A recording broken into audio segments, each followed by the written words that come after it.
Ya.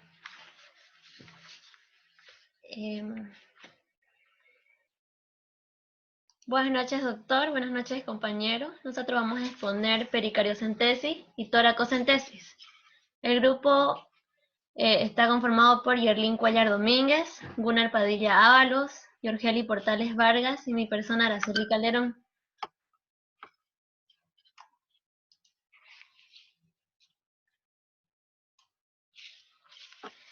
Preparación previa al procedimiento.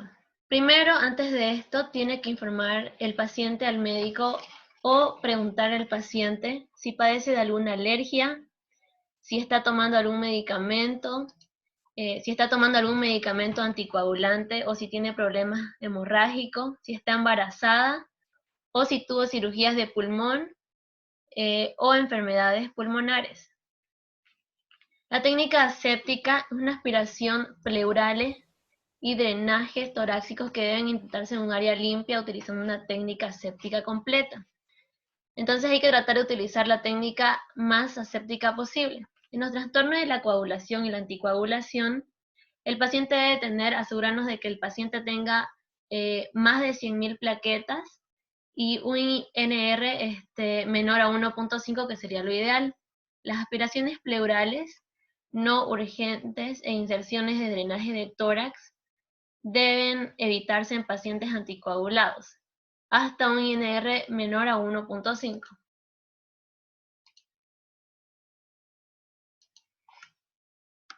Toracocentesis. La toracocentesis es la punción de la pared torácica para la aspiración de líquido o aire por un sistema temporalmente insertado en la cavidad pleural. Puede ser con fines de diagnóstico, que por lo general la eliminación de 20 o 50 mililitros de fluido, o terapéuticos para aliviar los síntomas. Entonces es la punción de la pared torácica de la cual vamos a drenar cualquier sustancia de todo tipo. La toracocentesis se realiza para aliviar la presión en los pulmones, para tratar los síntomas con dificultad en respirar o dolor y determinar la causa del fluido. En el fluido lo que se estudia es el líquido de un recuento celular, cultivo de hongos y gérmenes comunes, para VAR y bloque celular.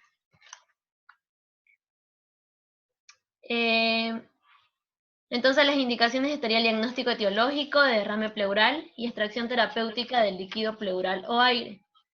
O también como medida inicial en un neumotórax, atención. En la preparación y consentimiento, después de repasar todo el procedimiento y hacer todas las preguntas y dudas que tenga el paciente, antes de iniciar el procedimiento hay que dar consentimiento escrito, por escrito. En sus complicaciones están neumotórax, dolor y hemorragia, neumotórax ex vacuo, punción hepática o esplénica. En neumotórax, por la comunicación que hay entre la cavidad pleural y con la atmósfera, por el uso incorrecto de la llave de 3 vías, que eso lo vamos a explicar más adelante, por la laceración del pulmón con la aguja. En el dolor y hemorragia, por la lesión de los vasos intercostales, en un neumotórax ex vacuo, que es el espacio que queda de atelectasia de pulmón. En la punción hepática o esplénica, que es por una punción en un sitio demasiado bajo o demasiado profundo. En orientación de imagen, una radiografía de tórax reciente debe estar disponible antes de realizar una aspiración pleural. Entonces primero nosotros tenemos que mirar la imagen antes de realizar la toracocentesis. La guía ecográfica torácica es muy recomendada para todos los procedimientos pleurales del líquido pleural. Esto con el fin de disminuir las complicaciones. Y el marcado de un sitio mediante la ecografía torácica para la aspiración remota posterior o inserción de drenaje torácico. No se recomienda excepto para grandes derrames pleurales. En la posición del paciente y el sitio de inserción. Tenemos dos posiciones del paciente, esta que vemos en la imagen y otra en la cual el paciente está sentado. Esta posición es el triángulo de seguridad aquí, como vemos. Se denomina así porque sabemos que en esta zona no le voy a dar al corazón, y esta posición se utiliza para pacientes que no son colaboradores, como por ejemplo un paciente que esté en UCI. Y la otra posición es para un paciente colaborador. Entonces, en este paciente, el sitio de inserción eh, está en el quinto espacio intercostal, línea media axilar. Ahí debemos trazar una línea y ese sería el punto de inserción. Y también en esta posición se puede realizar la descompresión de aguja, que es el tratamiento inicial del neumotórax por tensión, que sería en la línea medio clavicular, segundo espacio intercostal o el ángulo de Luis.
Bueno, continuando con la exposición, en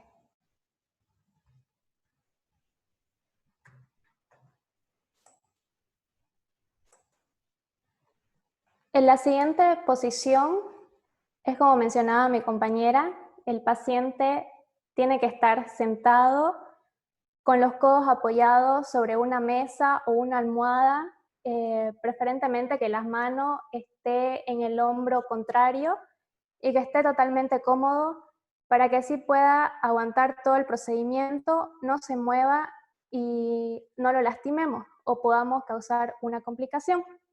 En esta posición, el sitio de inserción es la línea escapular, es decir, que vamos a buscar la punta de la escápula, unos 2 dedos abajo, buscando entre el octavo y noveno espacio intercostal. Esa va a ser nuestra línea de inserción. Luego está la posición donde el paciente está recostado cuando nos llega con un neumotórax a tensión, es decir, con un dolor torácico, falta de aire, dificultad respiratoria o taquicardia. Podemos decir que está con un neumotórax a tensión. Entonces la indicación para este es ubicar el segundo espacio intercostal, línea medio clavicular, para luego insertar la aguja y hacer la descompresión del neumotórax. El equipamiento. Vamos a utilizar ropa estéril, los campos estériles, la lidocaína al 2%, que es el anestésico, aguja número 23 y 21, jeringa de 20 ml, 2 unidades, llave triple vía, equipo de venoclisis, Avocat número 14 o 16 y un frasco vacío tanto de muestras como para recoger el contenido. Iniciando el procedimiento, una vez que tenemos al paciente cómodo y en la posición, vamos a proceder a la antisepsia y la asepsia. Esta la hacemos por medio de alcohol primero y luego con yodopovidona, que vamos a hacer la asepsia en forma circular, es decir, tenemos nuestro punto y vamos a ir del centro hacia la periferia, abarcando, si está en la posición sentada, desde la columna hasta todo el campo torácico. Luego hacemos la colocación de los campos estériles, dejando nuestro punto de inserción a la vista. Luego empezamos a colocar la anestesia local, es decir, la lidocaína al 2%, introduciendo lentamente la aguja número 18 con la jeringa de 10 ml. Primero vamos a hacer la inserción en la piel, hacemos un abón de 1 centímetro más o menos, luego hacemos profundo y terminamos de colocar toda la lidocaína. Nos dirigimos sobre el borde superior de la costilla, es decir, que la aguja tiene que chocar con el hueso para saber que estamos yendo por la dirección correcta. Así no chocamos con ningún paquete vasculonervioso y no hacemos una hemorragia. Pero no me avisó, ¿eh? Luego repetimos el procedimiento con la aguja, el catéter número 14 o 16 hasta obtener el contenido y deslizar el catéter hasta la cavidad pleural. La primera aspiración es para las muestras. Luego vamos a colocar una llave de triple vía donde vamos a unir ahí el paquete de venoclisi y ya sea nuestro frasco o un suero donde esté libre donde podamos recibir el contenido. La aspiración del contenido tiene que ser hasta 1000 ml, es decir, 1 litro, como promedio.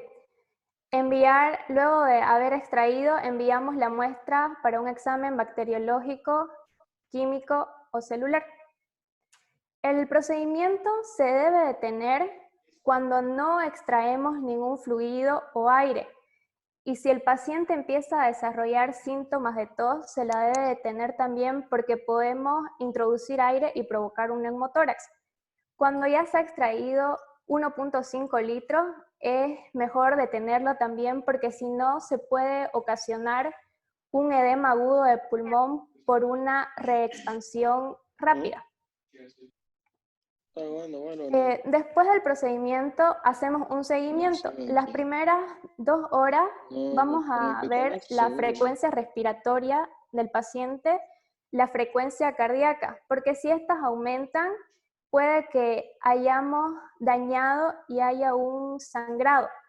Para esto vamos a necesitar una prueba de hemoglobina de control y si esta está disminuida 1.5 gramos, es decir, que sí ha habido una lesión y hay un sangrado interno. Luego, en una aspiración sencilla pleural no es necesaria el seguimiento después de las 6 horas. Después de las 6 horas se hace una radiografía de tórax para ver sobre todo si no hay un neumotórax, para retirar el aire si es que lo hubiera. Si ha sido un procedimiento difícil, es decir, que si han habido múltiples intentos, es necesario hacer un seguimiento porque el paciente se vuelve sintomático.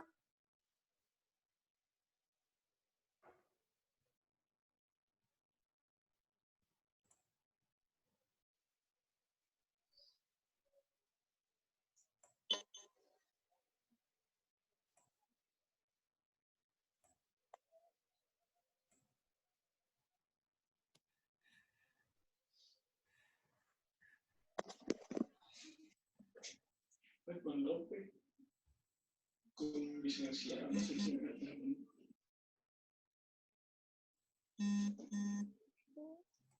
Ahora llevamos a cuándo más, somos largos, le llevamos a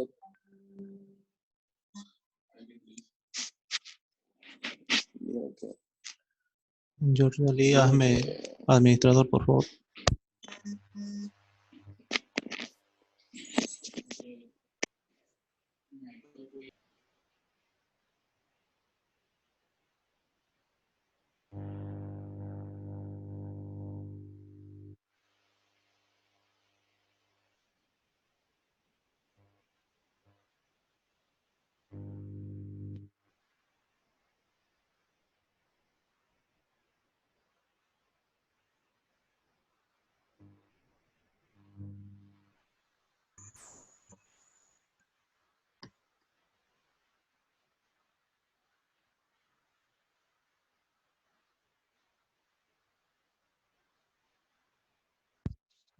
Bueno, buenas noches, compañeros, doctor. la compañera Yerlin Cuellar y mi persona vamos a continuar con el tema. Nosotros le vamos a hablar de pericardiocentesis. ¿Qué es la pericardiocentesis? Hay varios conceptos, hay varias definiciones, ¿no? En sí es la aspiración del líquido presente en la cavidad pericárdica con una aguja o con un catéter, ¿no?, introducido por la pared torácica. Esa es la definición más corta, más entendible de lo que es la pericardiocentesis. Antes de hablar de las técnicas, del procedimiento y de todo lo demás, en qué situaciones patológicas se realiza, vamos a hacer un pequeño repaso de anatomía del pericardio. El pericardio, como ustedes saben, es una bolsa, parece una bolsa de tejido fibroconectivo que encierra el corazón, mide aproximadamente de 12 a 14 centímetros de superior a inferior. Está compuesto por dos capas, lo podríamos llamar así. El pericardio fibroso, que es el que está pintado de plomo acá en la imagen, y el pericardio seroso, que a su vez se divide en dos: el pericardio seroso parietal, que es la línea de color morado, y el pericardio seroso visceral. Este es el corazón. El visceral es el que está más próximo al corazón. Entre ambos hay un espacio, es el espacio pericárdico. Es aquí donde tenemos que llegar con la punción para extraer el líquido, ya sea líquido seroso, líquido hemático. ¿Cómo se llama cuando hay líquido seroso? No le escuché bien, doctor, dígame. ¿Cómo se llama cuando hay la presencia de líquido seroso a ese nivel? Repítame, por favor. ¿Cómo se llama la presencia de líquido a ese nivel?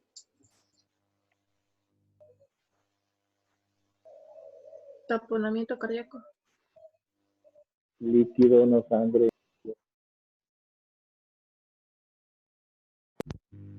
No le escuché, doctor. Va a disculpar. ¿Cómo se llama cuando hay presencia de líquido a nivel del espacio pericárdico? Ya les he dicho. ¿Derrame pericárdico?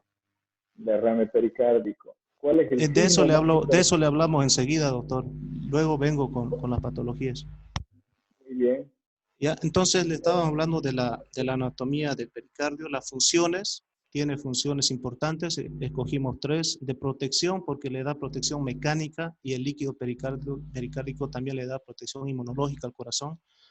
Tiene una función de sostén, le da su posición anatómica al corazón y lo sostiene mediante ligamentos. Hay ligamentos como el esternoperi-pericárdico, por ejemplo, que lo une al esternón, al pericardio, o como el frénico pericárdico.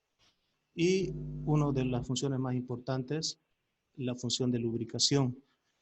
El líquido pericárdico tiene esa función y lubrica para evitar la fricción y la irritación. Sabemos que el corazón es un órgano que está en constante funcionamiento y movimiento, entonces es importante la lubricación.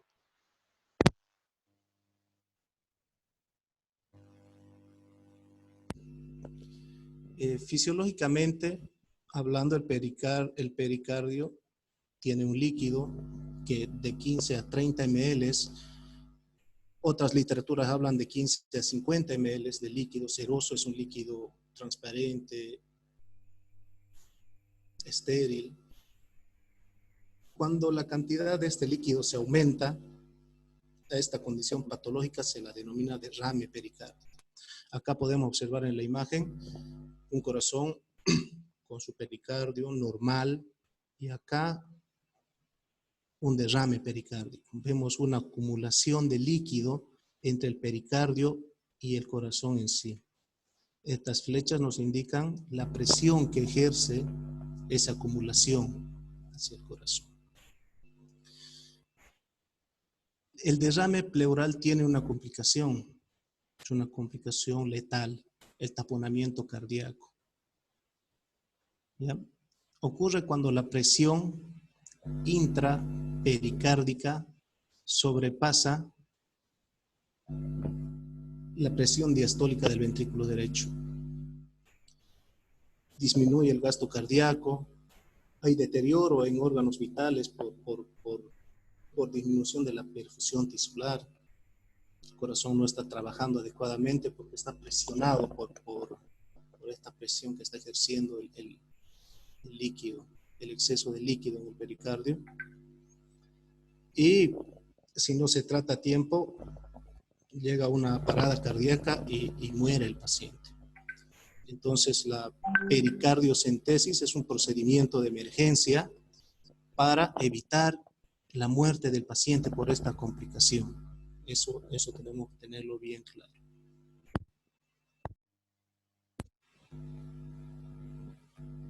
¿Cómo sabemos que estamos ante un cuadro de un taponamiento cardíaco?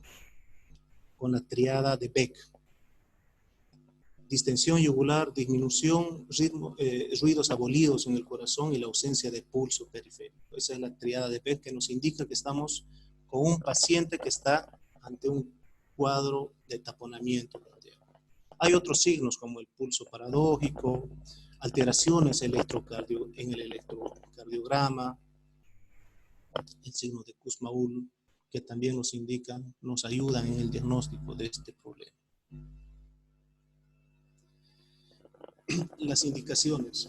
O sea, este procedimiento, la pericardiocentesis, está indicado en los siguientes casos. Cuando un paciente está con un taponamiento cardíaco, ya les expliqué lo que es un taponamiento cardíaco, tenemos que realizar este procedimiento. Cuando necesitamos drenar un derrame pericárdico, también se tiene que realizar este procedimiento. Y también se puede realizar o sea, para hacer el diagnóstico del líquido que está ocasionando este derrame. Para mandar al laboratorio, en caso fuera un líquido purulento, para hacerle un cultivo, hacerle una tinción de Ziel-Nielsen si sospechamos de BK extrapulmonar. Si sospechamos de una neoplasia, tenemos que mandar a un laboratorio de análisis patológico para ver el estirpe celular, por ejemplo, ¿no? Con fines diagnósticos. Y obviamente, para realizar este procedimiento, tenemos que estar seguros de que hay un derrame pericárdico. No podemos, por si acaso, no. O sea, tenemos que estar seguros con imágenes, un ecocardiograma nos da esa seguridad para iniciar el proceso. Contraindicaciones, hay muchas contraindicaciones, ¿no? Por ejemplo, si hay laceraciones, si hay problemas de lesiones en la piel, qué sé yo, podemos arrastrar patógenos en los distintos planos al hacer la punción. Está contraindicado en derrames de escasa cuantía, cuando no, o sea, no amerita la punción cuando el derrame es de escasa cuantía, porque podemos dañar órganos adyacentes, hasta el mismo corazón podemos lastimarlo. Ruptura miocárdica, trastornos de hemostasia, en pacientes anticoagulados está contraindicado realizar eso, pacientes que toman warfarina, heparina. Pero acá hay algo importante que hay que recalcar en las contraindicaciones. Todas estas contraindicaciones quedan a un lado cuando el paciente está ante un riesgo inminente de morir. O sea, si estamos con un paciente con un taponamiento cardíaco y si no realizamos este procedimiento, él prácticamente va a morir. Entonces, todas estas contraindicaciones quedan de lado y se tiene que realizar el procedimiento. Esa parte quiero que la tengan bien clara, ¿no? De las técnicas y todo el procedimiento, los materiales que se usan, le va a hablar mi compañera, Yerlin. Gracias, es todo de mi parte.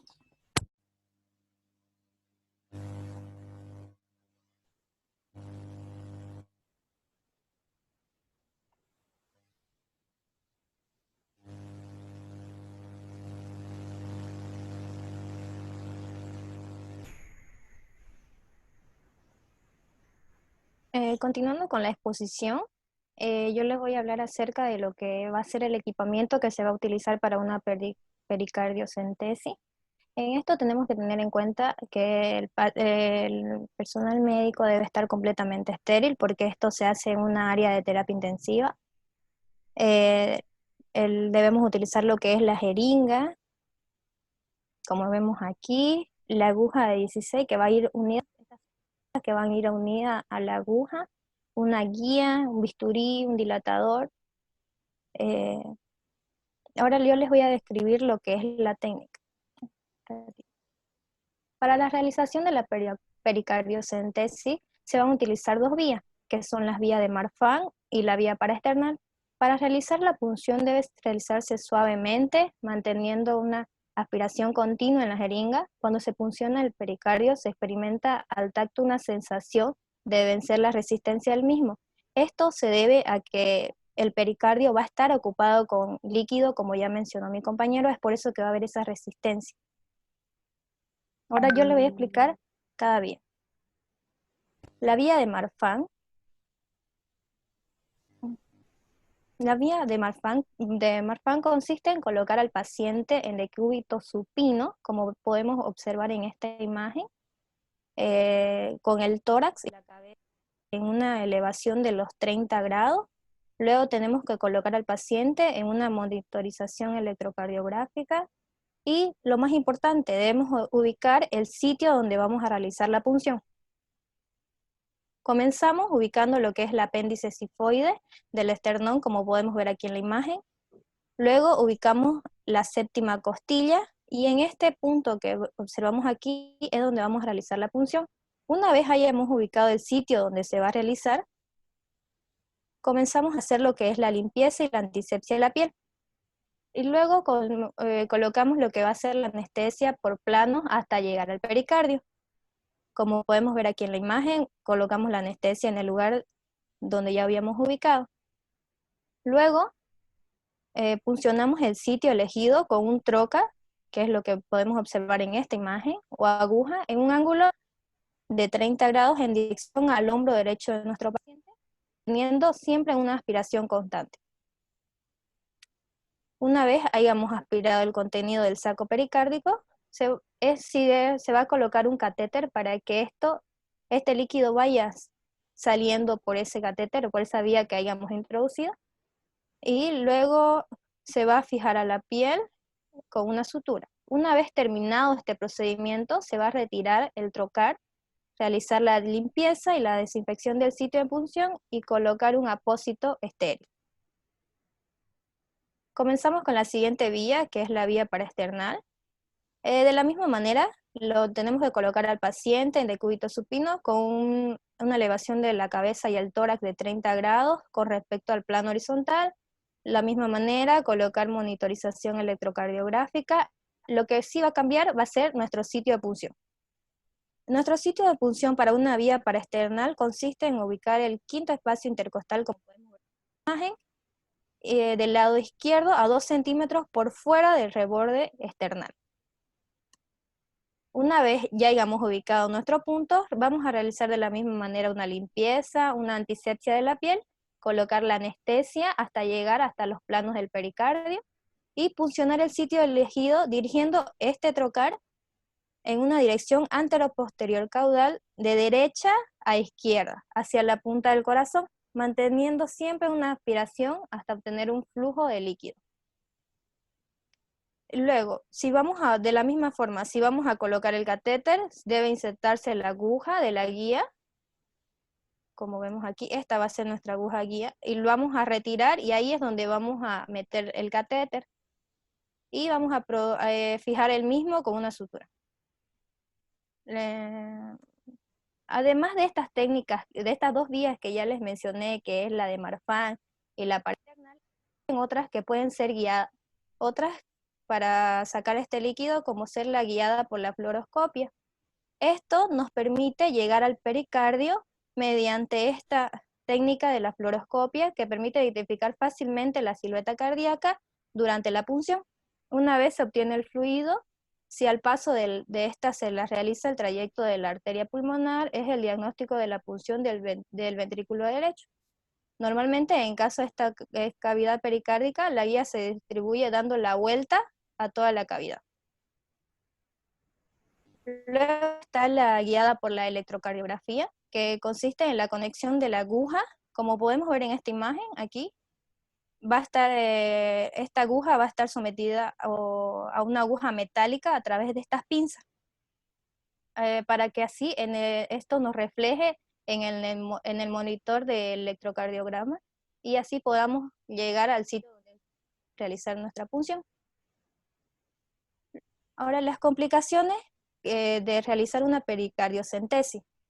El paciente va a presentar arritmias cardíacas, una elevación enzimática de troponina 1, una formación, como podemos ver aquí, de un trombo intraventricular, un infarto agudo de miocardio. Ya estas complicaciones pueden deberse a que hayamos accedido a un sitio que no debimos realizar la punción, para que se puede producir un neumotórax y un paro cardíaco. Otras complicaciones es una pericarditis, una punción cardíaca mala, una punción gástrica y por último, si es que no hacemos una buena limpieza del área donde vamos a realizar la punción, puede realizarse una sepsis en sitio de la punción. Ahora, los cuidados posteriores que debemos tener con un paciente que ya le hemos realizado una pericardiocentesis se debe confirmar por ecocardiografía la eliminación del pericárdico y el correcto funcionamiento cardíaco.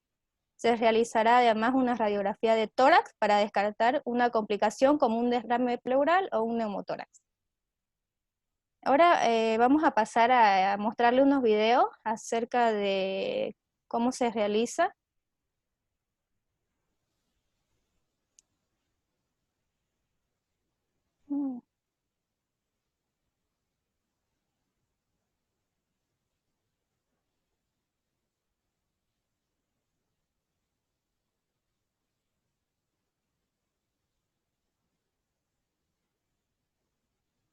Gunnar.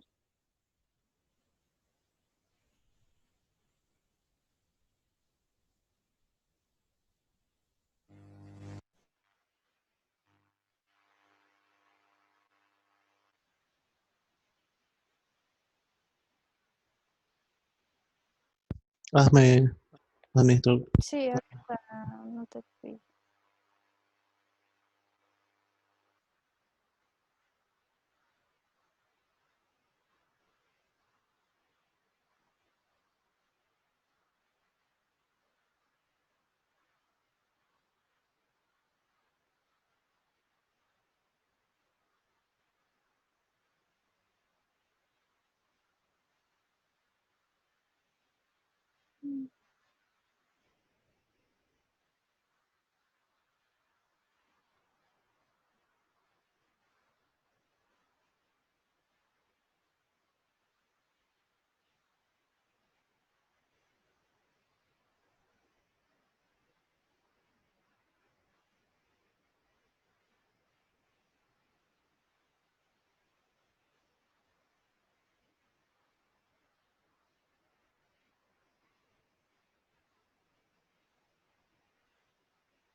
Eso es todo, doctor. Ya terminó nuestra exposición. No sé si usted quisiera colaborarnos aportándonos algo más.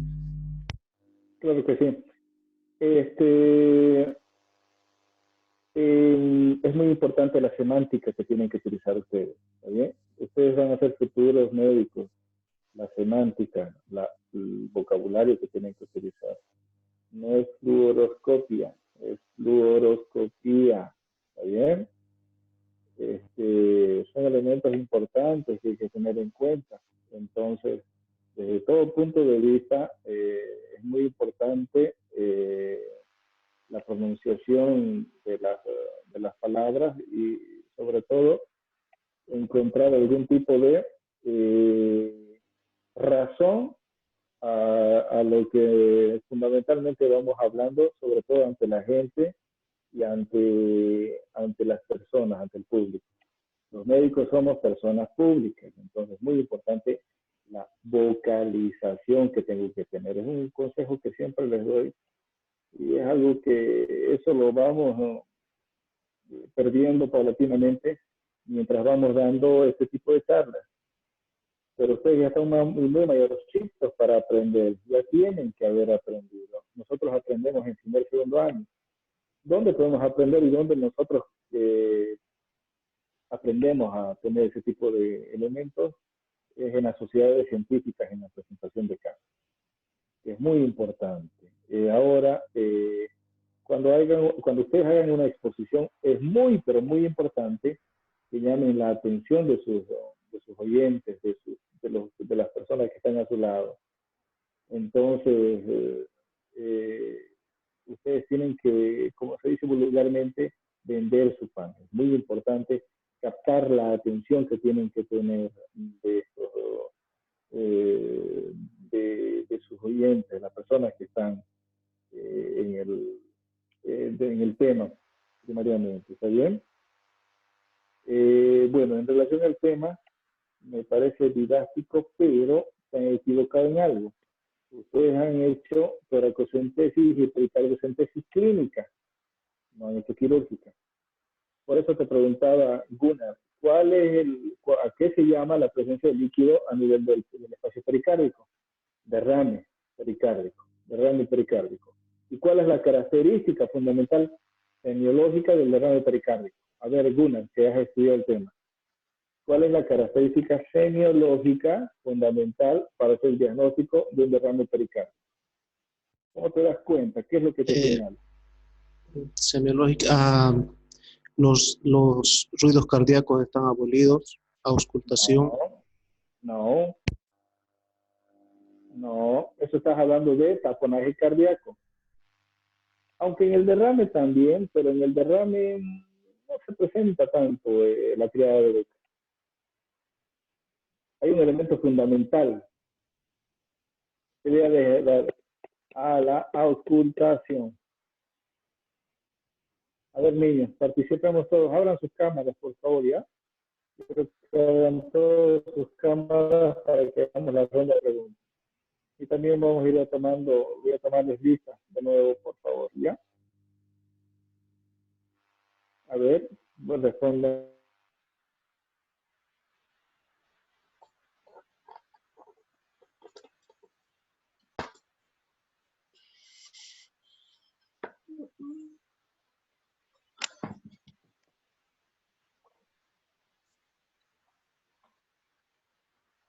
¿Nadie? En mi cuarto auto. Repito la pregunta. ¿Cuál es el signo fundamental para hacer el diagnóstico de un derrame pericárdico? La ausencia de soplos, doctor. La presencia de un ritmo de 3 tiempos. Tampoco. Más bien los soplos te están indicando otro tipo de patología que es muy importante tenerla. Pero explicativa y muy interesante la explicación que ha dado su compañero Gunnar sobre la anatomía para entenderle. Por eso que es importante. Un soplo no te va a dar el diagnóstico de un derrame pericárdico. Imposible. A ver, vamos, tantas mentes, tantos muchachos. 2 palabras. ¿Ruidos cardíacos disminuidos, doctor? Hemos dicho No, que ese posiblemente. Hemos dicho que posiblemente. Dolor, Mm. No. No.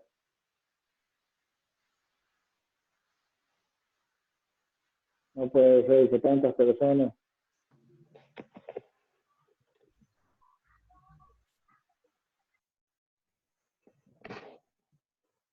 Se rinden. Fácil, pues. El frote pericárdico. Auscultación. Auscultación. Porque entre el frote pericárdico y el flote pleural se hace un diagnóstico. ¿Cómo? ¿Cómo diferencio que uno es pleural y el otro es pericárdico? en la ocultación hay que decir al paciente que deje de respirar y si sigue el frote, que es pericárdico. Muy bien, exactamente, así es. Tengo que, es imaginativo el frote pleural. El frote pleural determina y está presente con la respiración. En cambio, a diferencia del frote pericárdico, el frote pericárdico está presente con las contracciones cardíacas. Entonces, eso me hace el diagnóstico semiológico. Las adveniencias que tiene actualmente la colocación del tubo de drenaje, como habló su compañera, eso antiguamente no había. Entonces, eso era una situación un poquito complicada en la cual se veía antiguamente solamente clínica. Entonces, nosotros, por eso que yo les digo, y siempre les digo, les comparto eso, de que es muy importante tener la clínica. Es fundamental para nosotros, porque en muchos lugares no vamos a tener lo que hablaban ustedes, equipos de fluoroscopía, algún tipo de exámenes de radiografía dinámica. Entonces, están necesariamente basados en lo que va a ser la semiología. La semiología, queridos muchachos, es madre para todos nosotros, para este tipo de circunstancias. Gunnar, te hago una pregunta. Entonces, ¿a partir de cuánto de líquido en el espacio pleural es patológico o te va a dar clínica? Hay literatura que nos hablaron de 15 a 30 ml, que es la cantidad normal de líquido, pero hemos encontrado en otras literaturas que hablan de 15 a 50 ml. Entonces considero que a partir de 50 ml para arriba ya se considera un derrame pleural. Pericárdico. Perdón, pericárdico. Bueno, entonces, por encima de los 50 ml, ese pequeño espacio pericárdico le va a dar, dijiste que, ¿qué es el pericardio, Gunnar? El pericardio es un tejido que engloba el corazón en forma de bolsa, ¿no? Y le da... ¿Cómo está formado? ¿Cómo está conformado? Está conformado por dos capas. Ya, histológicamente. Histológicamente no repasé, doctor. Pero si lo has dicho, tejido. Tejido fibroso conjuntivo. Conectivo, hijo. Conectivo, perdón. Sí. Conectivo. Entonces, ¿qué les dice eso? ¿Qué les hace suponer? Les estoy sacando como a niños la palabra. Si es un tejido fibroconectivo. Que es duro, que no es flexible, si es fibroso. Exactamente. Ahí está la gran diferencia y ese es un elemento importante, porque por encima de los 50 ml, lo que va a provocar es de que la contracción muscular ya se vea totalmente dificultada y el corazón mismo, el tejido fibroconectivo, se va a comportar como una entidad tan rígida que no permite la compliance, ni el ampliance, ni lo que va a ser la elastance de la musculatura cardíaca. Entonces lo que va a hacer es que se siente como aprisionada. Por eso que por encima de los 50 ml, ya es patológico y ya provoca alteraciones importantes dentro de lo que va a ser el corazón, provocando un shock importante. ¿Cómo se llama el shock? Taponamiento cardíaco. ¿Cómo es el shock? Shock no la patología.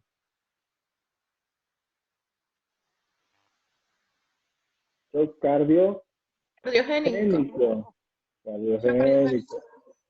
Cardiogénico, provocando lo que su compañera ha dicho.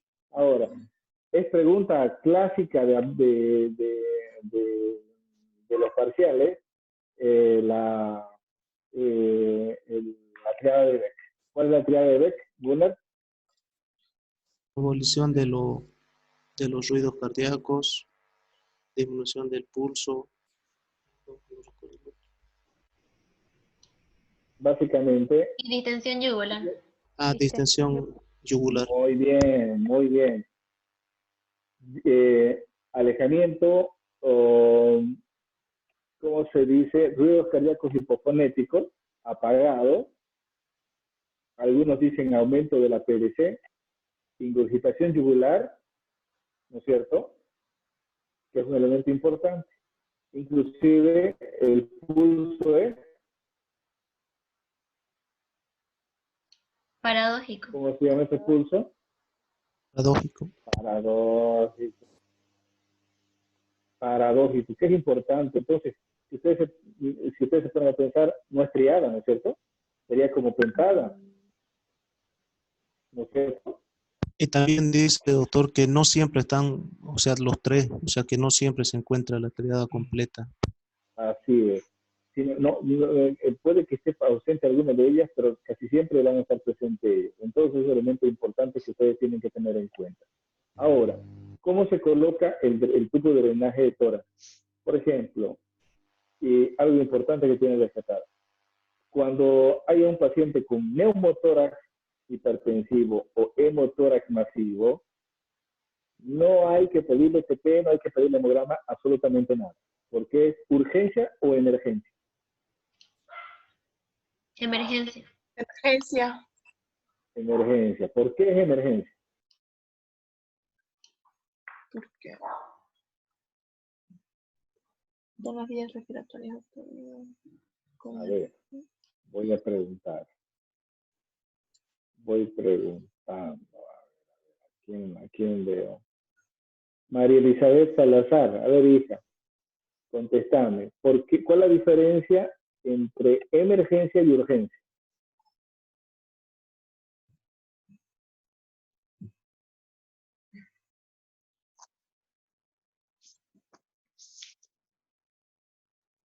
A ver, de nuevo, no te hemos escuchado. Ya, emergencia, ¿me escuchan? Sí. Ya, emergencia es donde el paciente puede esperar, pero en cambio urgencia es donde al paciente se le debe actuar de inmediato. Está mal, estás equivocada. Por eso estamos hablando, por eso quiero que estén atentos a la clase. Por eso es un elemento importante. El tema que se han preparado, Araceli, ¿ha costado preparar el tema o no? No, doctor. Sencillo, ¿no es cierto? Sí. ¿Toma tiempo? No mucho. Pero se rescata. Entonces, todos ustedes han preparado un tema para todos el resto de tus compañeros. Es lo mismo que cuando nosotros los docentes preparamos temas para ustedes. Es para que interactuemos de esta manera. Y estas preguntas son sencillas. A ver, Georgeli, ¿el neumotórax hipertensivo es emergencia o urgencia? Es una emergencia, doctor, porque está peligrando la vida del paciente.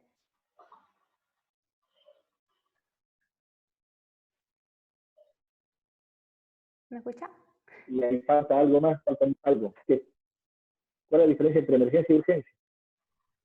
La urgencia, el paciente es una afección donde tiene que ser atendido inmediatamente, pero la emergencia está corriendo peligro su vida.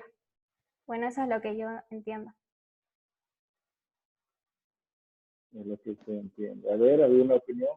Gunnar. Yo también pensaba así, que una urgencia es cuando está en riesgo la vida del paciente y debemos actuar con prontitud. Y una emergencia también es un problema, pero que nos da más tiempo para actuar. Actual. Es al revés. Es al revés. La emergencia compromete La la vida. emergencia es cuando está peligrando la vida del Yo paciente. ¿Es creo cuando está que debe inconsciente, tener doctor? vida ¿Perdón? el paciente. ¿La emergencia es cuando el paciente está inconsciente? No. No, La no. emergencia compromete la vida, doctor. En cualquiera de las dos, el paciente puede estar inconsciente. ¿Cuál es la gran diferencia entre emergencia y urgencia? Emergencia, nuestro tiempo está totalmente limitado y juega en contra del paciente. En cambio, en la urgencia, lo mismo, solo que el tiempo que tenemos nos permite realizar ciertas actividades y que el tiempo no es preponderante en la vida del paciente como es en emergencia. Por eso que les pregunto. Entonces, un neumotórax hipertensivo, ¿es emergencia o urgencia? Es una emergencia. Es una emergencia. Tengo que actuar rápidamente porque me está provocando ¿qué tipo de shock? Cardiogénico. Cardiogénico, muy bien. ¿Cuáles son las principales características del shock cardiogénico?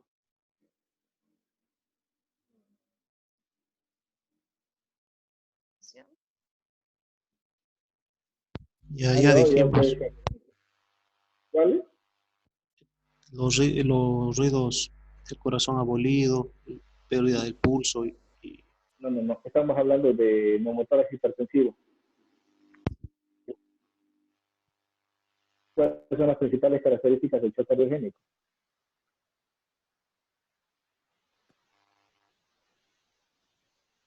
¿Hay taqui o hay bradicardia? Hay taquicardia, doctor. Hay taquicardia. ¿Qué Después más? hay una taquipnea. Taquicardia, taquipnea. ¿Hay hipotensión?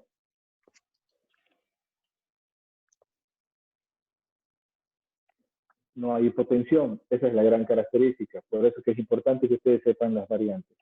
Hay taquicardia sin hipotensión. ¿No es cierto? ¿Por qué? Porque está produciéndose un aumento de la presión positiva sobre lo que va a ser el mediastino, provocando lo que va a ser un atrapamiento de la musculatura cardíaca. Es un elemento importante que ustedes tienen que tener en cuenta eso. Es muy importante que vayan jugando. ¿Ya? Ahora, hay tres entidades que le van a producir ingurgitación yugular y shock cardiogénico. ¿Cuáles son? Dentro de lo que hemos avanzado.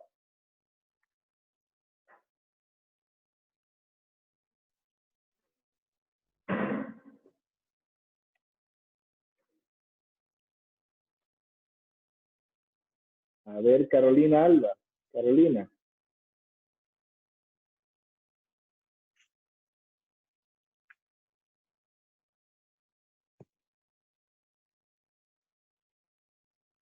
No recuerdo, doctor. No recuerda. Luciana Moreno.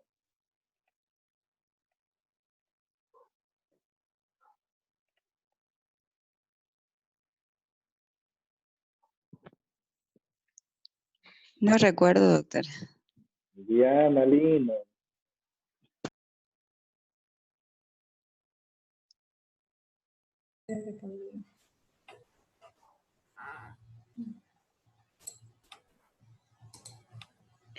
No recuerdo, doctor.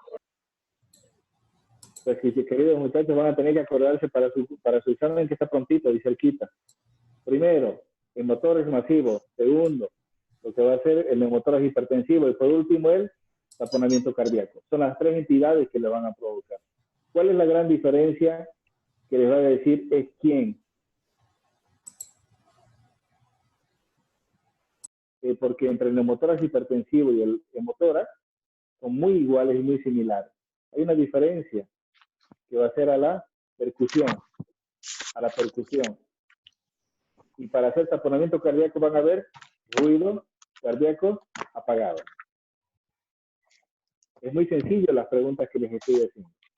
simplemente juego de hipótesis diagnósticas, que es un elemento muy importante. Ahora, para colocar el tubo de tórax es un elemento importante, todo lo que ustedes han hablado, más cómo se debe insertar.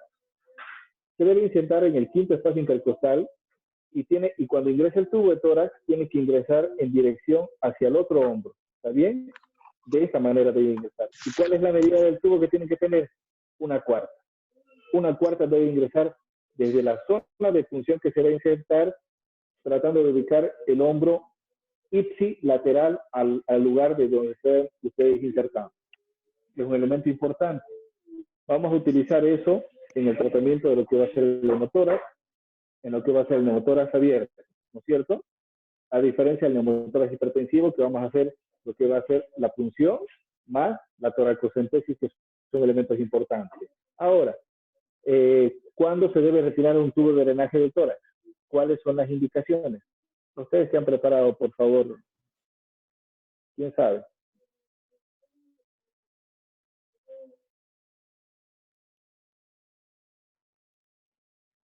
¿No sabe? ¿No? Perfecto. Cuando no burbujea ya la trampa o el sello de agua, o cuando la oscilación es menor a 2 centímetros. Cuando la oscilación del tubo es menor a 2 centímetros, cuando no hay burbujeo y cuando la semiología respiratoria indica que están los campos pulmonares con murmullos vesiculares conservados. ¿Está bien? Esas son las indicaciones para que ustedes sepan respirar tubos de drenaje. Son elementos que ustedes tienen que tener en cuenta, muchachos. ¿Por qué? Se va a reiniciar posiblemente el internado y a muchos de ustedes los envían a la provincia. Y en las provincias son ustedes los médicos. Es algo que yo estoy en contra. Que desde un inicio que se ha hecho eso, porque ustedes recién están aprendiendo a hacer medicina y ya les hacen hacer procedimientos. Pero tienen que tener muy en cuenta. Son elementos que tienen que jugar con ustedes. La pericardiocentesis. Entonces, con la toracocentesis es un elemento importantísimo que tenemos que tener en cuenta en el tratamiento del paciente politraumatizado, en la colocación del drenaje de tórax, que es un elemento importante, y sobre todo el control que debo realizar post colocación del tubo de drenaje, para ver dónde está ubicado. Puede que en el lado izquierdo sea un poquito más complejo, ¿por qué? Porque está la musculatura cardíaca, y en ocasiones voy a rozar lo que va a ser el mediastino y puedo provocar algún tipo de dolores importantes en el paciente. Ahora, les hago una pregunta. ¿Cuál será la zona más álgica que el paciente va a referir en la colocación del tubo de drenaje de tórax? Me refiero para utilizar anestesia. ¿Cuál será la zona más álgica que va a tener un paciente en la colocación del tubo de drenaje de tórax?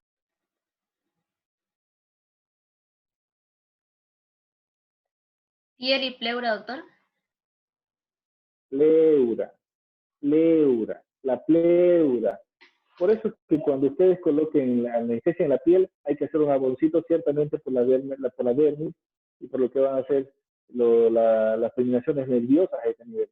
Pero cuando yo voy a ingresar a la pleura, tengo que hacer un jaboncito. ¿Por qué? Porque ese es el dolor y ese es el signo indicativo que usted les va a decir que ingresaron a la cavidad torácica. La perforación de la pleura provoca un dolor tan intenso en el paciente que les va a provocar una apnea importante y el paciente requiere dolor. Es cuando ustedes han ingresado a la pleura. ¿Está bien? Es el elemento que ustedes tienen que tener aquí en la mente. Ahora, lamentablemente, queridos muchachos, ustedes tienen que tener memoria de elefante y este tipo de situaciones tienen que caber en la memoria de ustedes. Yo hace 25 años estaba escuchando una clase como esta ante ustedes, claro que en vivo. Y cuando el cirujano nos decía, cuando se ingrese a la pleura, les van a sentir el dolor que el paciente refiere con una apnea importante y es el signo indicativo de que ustedes han ingresado a la pleura. Cada vez que yo colocaba mis tubos, y todavía coloco, todavía se vienen a mi memoria las palabras de mi docente. Y es un elemento que ustedes tienen que ver. Ahora, si ustedes se dan cuenta, no sé cómo sean las clases de los otros docentes, pero yo les doy los tips prácticos de todo lo que se vive todos los días en una práctica quirúrgica. Por ejemplo, yo estoy en contra de muchos docentes de Ana Gabriel que son muy buenos consejeros sobre protocolos del COVID y no pisan hasta ahora los hospitales. Es una tontería, ¿no? Tengo que estar en el hospital para ver cómo es estar con el estrés de los pacientes en la clínica. Dense cuenta que ayer ha ingresado el día viernes. Se dieron cuenta que está en cuarentena un hospital de Cochabamba, se acaba. ¿Han escuchado las noticias? Tienen que escuchar, veanlas, y es interesante.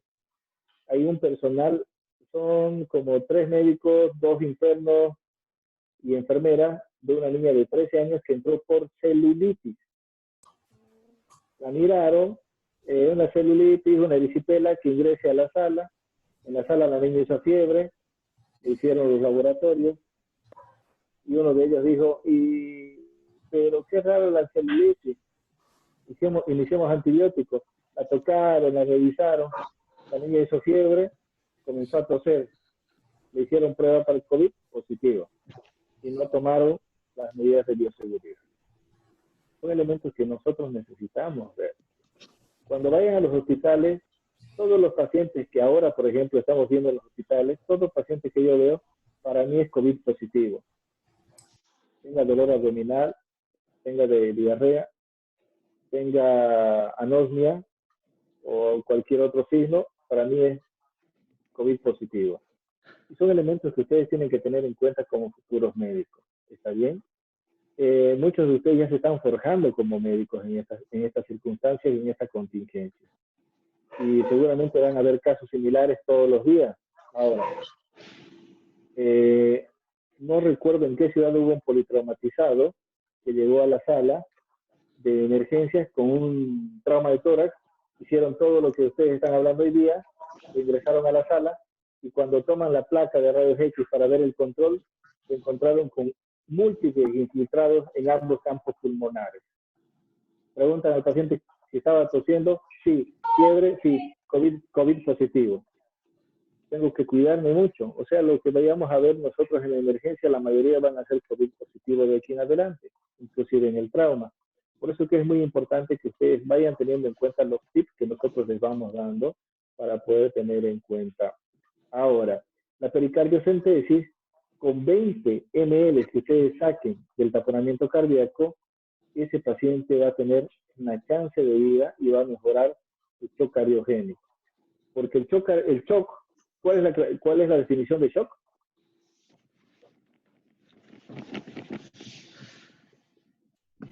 Hipoperfusión sistémica, ¿cierto?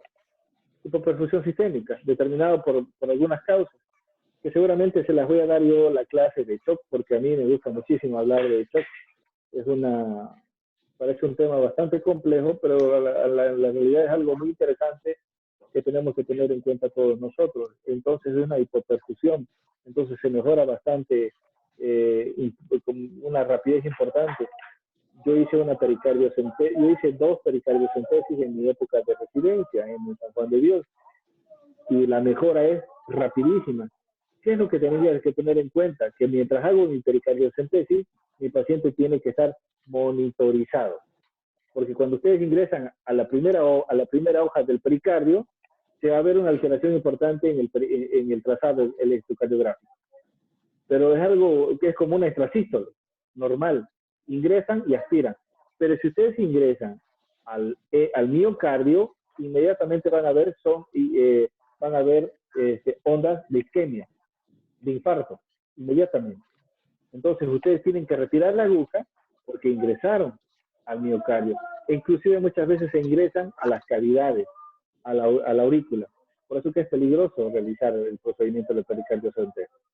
La pericardiocentesis parece un procedimiento bastante sencillo, ¿cierto? ¿Toma mucho tiempo? No toma nada, ¿no es cierto? Entonces parece sencillo. Sin embargo, puede provocar alteraciones ecocardiográficas que son elementos importantes a tener en cuenta. De aquí en adelante, háganse amigos ustedes del electrocardiograma. Comiencen a leer, comiencen de alguna manera a familiarizarse con lo que es normal. quiero que vean todo lo normal para que entendamos algunas cosas patológicas que vayamos a ver. Ustedes a estas alturas, queridos muchachos, ya tienen que saber hacer diagnósticos. ¿Cuándo vamos a ver lo normal? En cuarto año. En quinto ya vemos fisiopatologías de todo tipo y de todas entidades, que es elementos importantes que tengo que tener en cuenta. ¿Qué más les puedo decir? Pericardio y toracocentesis. Bueno, creo que eso es en general. ¿Tienen alguna consulta, alguna duda que ustedes quieran hacer hoy día?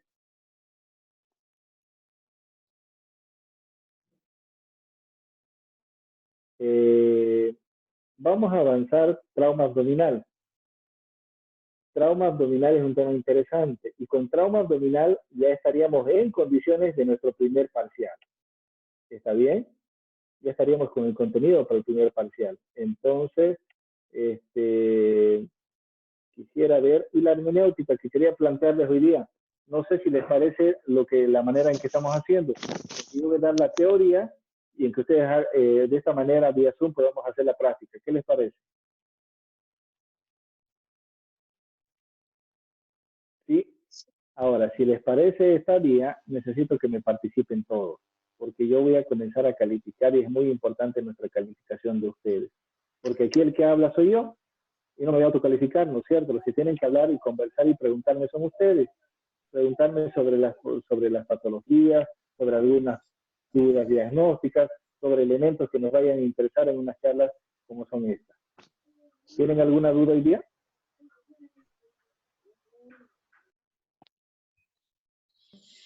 Doctor, yo quería agregar algo que leí previo a la clase. En el momento de la extubación, que el paciente debe estar en expiración completa para evitar poder causar un neumotórax.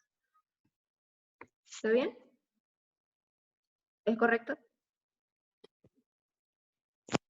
Muy buena su apreciación. Sí, es así. El paciente, para cuando nosotros vayamos a colocar el tubo de tórax, no vamos a provocarle más un neumotórax, sino que tiene que entrar en inspiración profunda.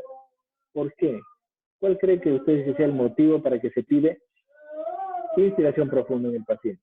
Para colocar el tubo de tórax.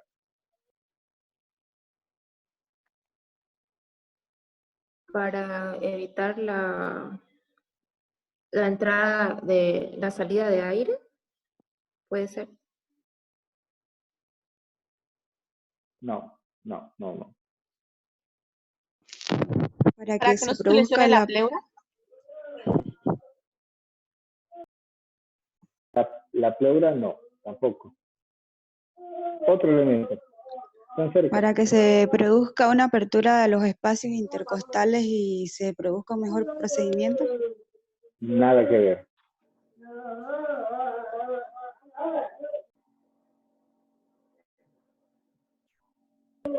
Para que ascienda el diafragma, hijitos, nenes. El diafragma asciende y les permite ingresar a donde ustedes están apuntando. ¿A qué espacio hemos dicho? Quinto espacio intercostal. Intercostal. Línea media Cuarto, línea quinto, media axilar. máximo. Exactamente. Y si ustedes en la expiración ingresan al quinto, ¿a dónde están ingresando? A nivel del diafragma. Por debajo del diafragma. ¿Están ingresando a dónde? La cavidad abdominal. Cavidad abdominal. No al pulmón. Cavidad abdominal. Por eso que en la relajación desciende. Entonces ustedes van a ingresar. Por eso que es importante que ustedes sepan la fisiología respiratoria. Es muy importante determinar la fisiología para la colocación de este tipo de elementos. ¿Qué es importante? La semiología. ¿Alguna otra pregunta que tengan?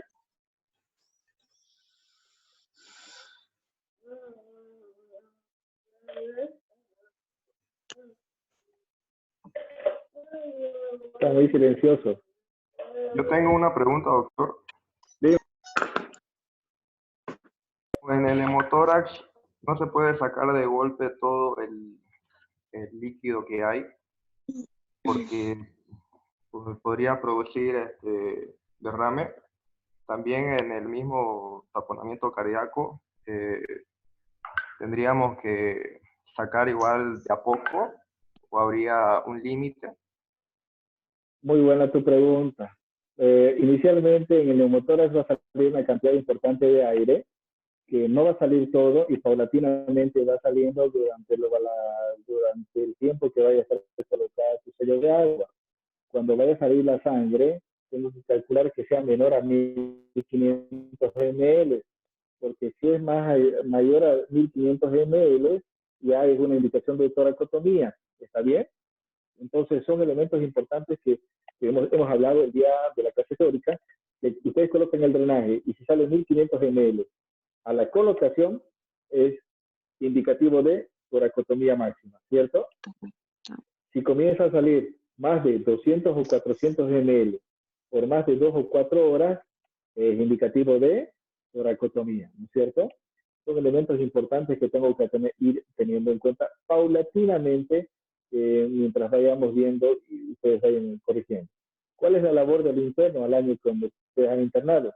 Ir controlando lo que van a hacer los drenajes torácicos, posiblemente las pericardiocentesis que hay en algunos hospitales, que también se hacen en la parte clínica para derrames pericárdicos con el objetivo de realizar descompresiones y también lo que van a hacer tratamientos paliativos.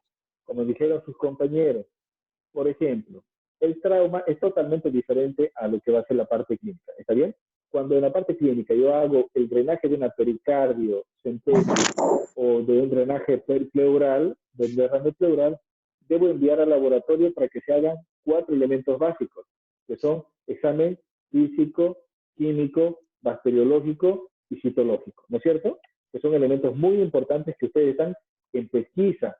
O pueden añadir también agar chocolate, pueden añadir las pruebas semiológicas que ustedes, las pruebas laboratoriales que ustedes deseen, por ejemplo, quizás hay para algún parásito, hay para algún virus, hay para algún tipo, por ejemplo, de hidatidosis, elementos que ustedes vean convenientes según piensen y estén relacionados con la clínica. Lo que yo quiero que ustedes se mentalicen de algo. Todo lo que yo vaya a pedir tiene que ser en razón a algo que mi mente me está sugiriendo. No puedo pedir todo, una batería completa, si mi mente no tiene claro. Por ejemplo, hoy día, ¿qué me sucedió? Me habla una amiga y me dice una amiga abogado, por favor, quiero que me ayudes en lo siguiente. Sí, tengo una cliente que ha presentado certificado médico y te lo envío. Por favor, dime cuál de esas patologías es mortal. Me dice que la paciente no puede presentarse al tribunal. Reviso el certificado médico. Ya cuando me voy primero al sello, decía médico general. ¿Cuáles eran sus diagnósticos? Poliposis vesicular múltiple, 1. 2. Hernia umbilical. Y el tercero fue lo mejor de todo. Pólipo lumbar. Entonces, me puse a pensar cuál de las 3 patologías eran graves e incapacitantes para esa persona. Y cómo nosotros estamos prestos a ese tipo de circunstancias cuando no tengo la seriedad, cuando yo no sé lo que estoy haciendo. Y lamentablemente está pues el sello, y el sello es la personalidad de cada uno de todos ustedes. Lo que yo quiero evitar en ustedes es la vergüenza. Para mí ustedes son muy importantes desde ese punto de vista de la seriedad que tenemos que tener ante la sociedad, ante nosotros, y no quiero que ninguno de ustedes pase ese tipo de calores que pasan, por ejemplo. Entonces, quiero que tengan ese criterio. Cuando empezamos la clase, yo les dije a ustedes, sáquense el antiguo chip y pónganse el nuevo. Significa que yo no voy a pedir todo sin saber por qué y para qué. Que son elementos importantes que tengo que tener y objetivar el médico general. Yo he sido médico general como ustedes, lo van a hacer algún día. Pero también necesitamos tener las bases tan importantes para ser especialistas, para poder determinar. Las clases que estamos dando están siendo, a mi parecer, muy entendibles, muy asequibles, más la participación de ustedes nos hace un equilibrio importante con lo poco que yo sé, con lo mucho que saben ustedes en la clase. Entonces quiero que apliquen eso. Y en las clases prácticas como esta, que me hagan las preguntas necesarias. ¿Está bien? ¿Alguna otra pregunta, niños?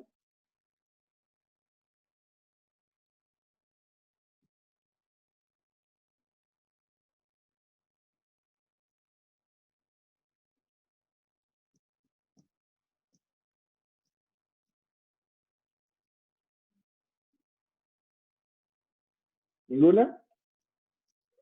Entonces nos ponemos de acuerdo por esta vía para avanzar esta semana lo que va a ser el trauma abdominal, que es muy bonito, muy interesante. Para ello voy a pedir de que me hagan la preparación de la semiología abdominal. Quiero que el grupo siguiente me prepare semiología abdominal y los 9 cuadrantes básicos. Muy sencillo. Inspección, palpación, percusión, auscultación, más lo que va a ser los 9 cuadrantes del abdomen, para que podamos tener una idea de dónde son los puntos, qué tengo que correlacionar y cuáles son mis medios y mis métodos de diagnóstico que voy a tener. ¿No hay ninguna pregunta? ¿Todo bien? ¿Sí? Perfecto. Entonces, por favor, cuídense muchísimo. Ya nuestra línea la afección lineal ha desaparecido en Santa Cruz. Ahora estamos con una línea y una tendencia exponencial. Estamos avanzando muchísimo.